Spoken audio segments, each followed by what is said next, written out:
कुमारों का अवतार, यानी संतों के रूप में परमात्मा पहले अवतार में आए।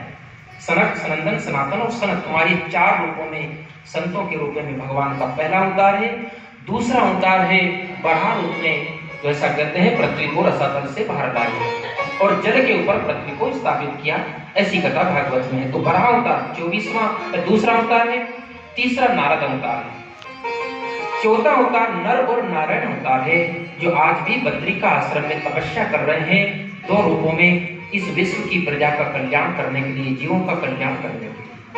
ऐसा भागवत में वर्णन आया है। नर और नारायण ये 2 रूप है भगवान के। धर्म की स्त्री मूर्ति के गर्भ से प्रकट हुए थे। कभी बद्रीनाथ जाओ तो वहां जरूर भगवान का दर्शन करना, और धर्म की जो धर्म पत्नी थी मूर्ति, उसका भी मंदिर थोड़ा दूर पर है। अलकनंदा का किनारा है और भगवान बद्री नारायण वहां विराजमान है। कौन कौन गया बद्रीनाथ? आप गए 2 3 बस 2-4 तो गए। जाओ कभी बद्रीनाथ भी जाओ, तीर्थों में घुमा करो। ऐसी जिंदगी क्या बिता देना है, वही चूल्हा चौका और खेत। थोड़ा घूमो ना। हम तो इसलिए माता बहनों से कहते हैं कि अब जमाना बदल गया, अब ये मत सोचो कि हम अकेले जाएंगे तो क्या हो, नहीं अकेले जाओ, 2-4 मिल करके अपना, और क्या है, पुरुषों की छोड़ो, वो जाए अपने जिस काम में जाए, अपने से अपना ग्रुप बना करके तीर्थ यात्रा पे निकल जाओ। अब कोई डर नहीं है, कोई भय नहीं है। अपने पास बुद्धि रखो, समझ रखो, भ्रमण किया करो। बद्री नारायण भगवान का वैकुंठ धाम है पृथ्वी का, ऐसा कहते हैं। इस पृथ्वी का वैकुंठ है बद्रीनाथ। नर और नारायण विराजमान। 5वां अवतार भगवान का कपिल अवतार है। 6ठा दत्तात्रेय अवतार है। 7वां यज्ञ अवतार है। 8वां ऋषभ अवतार है। 9वां पृथु अवतार है। 10वां मत्स्य अवतार है। 11वां कच्छप अवतार। 12वां धन्वंतरी अवतार। 13वां मोहिनी अवतार। 14वां नृसिंह अवतार। 15वां वामन अवतार। 16वां परशुराम अवतार। 17वां वेदव्यास अवतार। 18वां श्री राम अवतार। 19वां बलराम अवतार। 20वां श्री कृष्ण अवतार। 21वां हयग्रीव अवतार। 22वां हंस अवतार। 23वां बुद्ध अवतार। 24वां भी नहीं हुआ। कब होगा? ऐसा भागवत में आया है कि कलयुग के जब 32,000 वर्ष बाकी बचेंगे और इस पृथ्वी के ऊपर मनुष्य नहीं रहेगा, पशुवत जीवन हो जाएगा, कोई धर्म कर्म नहीं रहेगा, उस समय भगवान का ये अवतार होगा, कल्कि अवतार। देवताओं के द्वारा दिए हुए घोड़े पर बैठ करके, हाथ में तलवार लेकर के दुष्टों का विनाश करेंगे, ऐसी कथा भागवत में आती है। तो कल्कि अवतार होगा 24वां अवतार। तो भागवत में यह वर्णन आता है कि कलयुग की उम्र है 4,32,000 वर्ष। सतयुग की उम्र है 17,96,000 वर्ष। त्रेता की उम्र है 12,64,000 वर्ष।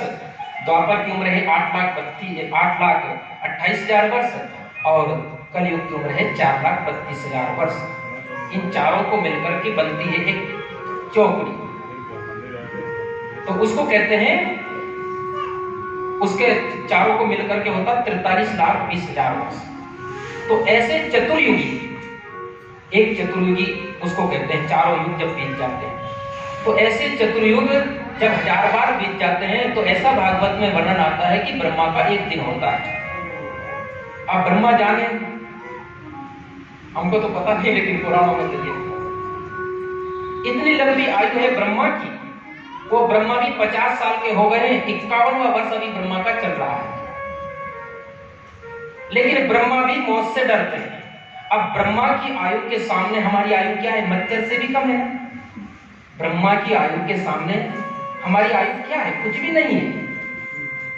एक दिन, एक क्षण की आयु है, लेकिन हम कितना अहंकार करते हैं। 70-80 साल की जिंदगी और अहंकार इतना कि मानो हम युगों तक जिएंगे, और इसी अहंकार के कारण इंसान दुख भोगता है। थोड़ा चिंतन किया करो, यहाँ कुछ भी नहीं है, हम सच मानिए, एक क्षण भर की आयु है इस अस्तित्व के सामने। ऐसा चिंतन करने से क्या होगा ना, अहंकार कम होता है, सच में राग द्वेष कम हो जाता है, महत्वाकांक्षाएं कम हो जाती है, ईर्ष्या, ये सब कम हो जाएगा, क्योंकि जीवन बहुत अल्प है, बहुत छोटा है। जितना हो सको अच्छा जीवन, लेकिन कितना अभिमान के साथ।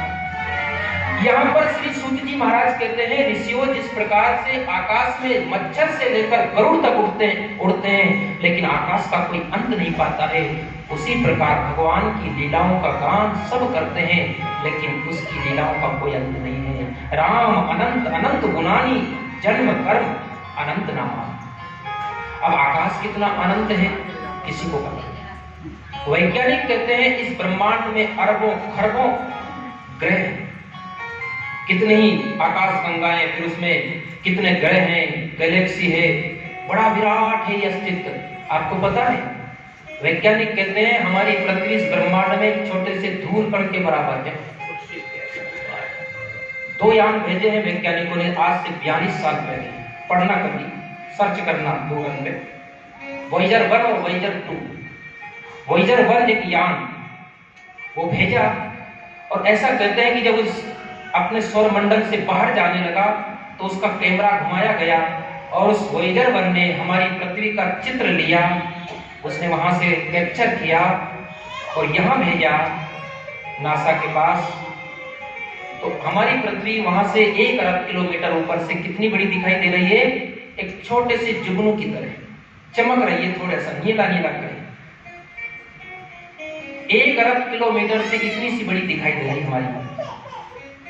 वैसे भी आप देखो, आप जितना ऊपर उठोगे ना उतने यहाँ सब छोटा दिखाई देगा। कभी हवाई जहाज में बैठे हो? कौन कौन बैठा है? आप कोई नहीं बैठे, आप तो बैठे होंगे, महाराज जी की कृपा है, संतों के साथ बैठ गए। अच्छा कभी बैठ जाना, लग जाएगा 10-5 हजार रुपया, क्या फर्क पड़ेगा। एक बार बैठो चीलगाड़ी में, इधर के लोग बहुत से चीलगाड़ी कहते हैं, गांव के लोगों से चील गाड़ी जा रही है, तो एक बार हवाई जहाज में बैठो और ऐसा करना, अगर आपकी सीट खिड़की के पास, वहां जो शीशा लगा रहता है, खिड़की तो उसमें होती नहीं, वो शीशा रहता है, खिड़की लगाकर क्या मरना है, तो शीशा की तरफ बैठना। अगर वो व्यक्ति उधर बैठा हो, उससे कहना भैया थोड़ा मैं पहली बार बैठा हूँ, थोड़ा देखने दे नीचे, और बैठ करके वहां से नीचे देखना। और जब हवाई जहाज कितनी ऊपर उड़ता है, 36,000 लगभग 35,000 फुट की ऊंचाई, कोई लगभग 10 किलोमीटर ऊपर। और वहां से आप देखना, यहाँ 50-50 मंजिल बिल्डिंगें भी छोटे छोटे पत्थर की तरह दिखाई देगी। यहाँ हम घूम रहे हैं, हमारा तो कोई पता ही नहीं चलता इतनी ऊपर से भी। ये जो रोडे हैं 4 लाइन आदि, ये ऐसे लगता है रस्सियां बिछी हुई है, सच में। जब इतनी सी ऊंचाई पे भी हमारा कोई पता नहीं चलता है यहाँ, तो जितना ऊपर उठोगे उतना ही ये धरती जो है छोटी होती जाए।